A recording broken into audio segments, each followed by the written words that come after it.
77 or the G77 countries, about 130 countries of developing countries, their argument, and they've been holding on to the argument that if the fossil fuel burning stops, or there are serious regulation to stop energy usage from fossil fuels, the petroleums, the development process in the developing countries will be seriously hampered.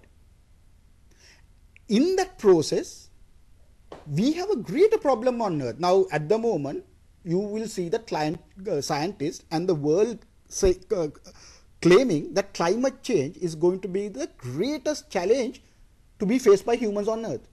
But if you look at today, just now, half of the world, half of humanity is under poverty.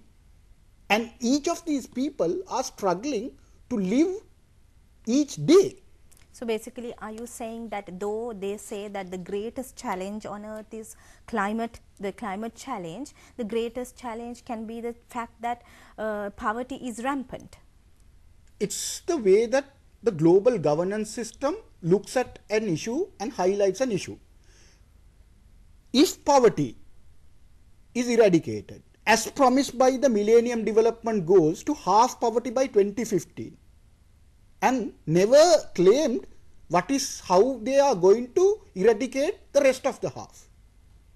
Now, what I am trying to say is, like the right to development debate takes place, is that every human being on Earth should be treated in an equitable manner. Just because you and I are brown, someone is black in Africa, and someone else in Europe and America are white, there can't be a price tag differently to these human beings. Now, this is where what is called the greenhouse development rights framework, developed by two groups, researched, called the Stockholm Environment Institute and Eco-Equity. These groups have come up with a calculation to say what is a well-being level that we have to achieve. Now, so what is actually a well-being level? Can you define well-being?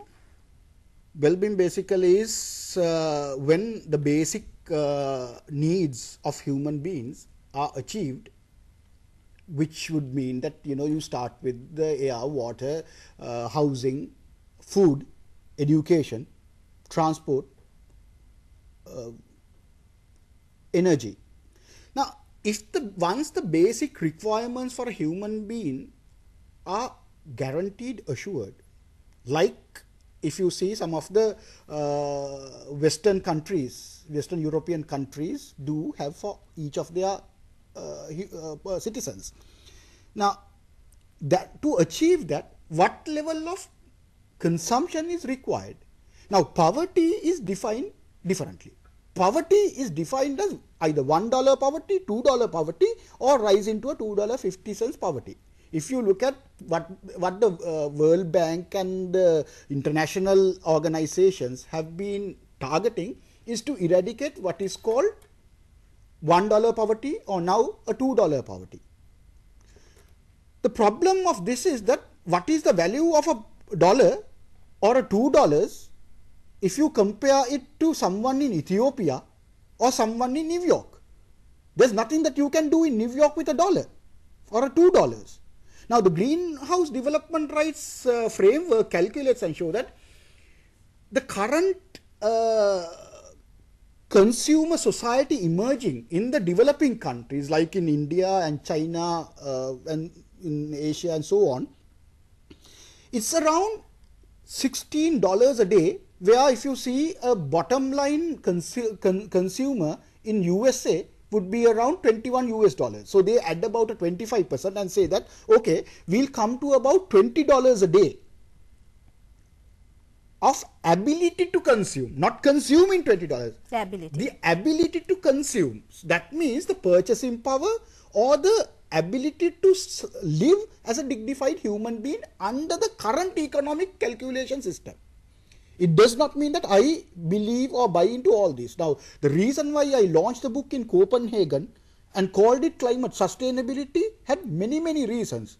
I believe that the climate debate per se, or the talking about mitigation and adaptation and technology transfer and how to finance that development, climate change adaptation in our part of the world is not going to only solve this. I believe. So basically what you are saying is, when you say take climate sustainability, you can't talk about climate sustainability in isolation. You can't talk about climate change in isolation. And that is the reason was because it is embedded in the debates that we brought into the forefront, like the right to development and the poverty and the disparities in consumption when it comes to the East and the West, is it?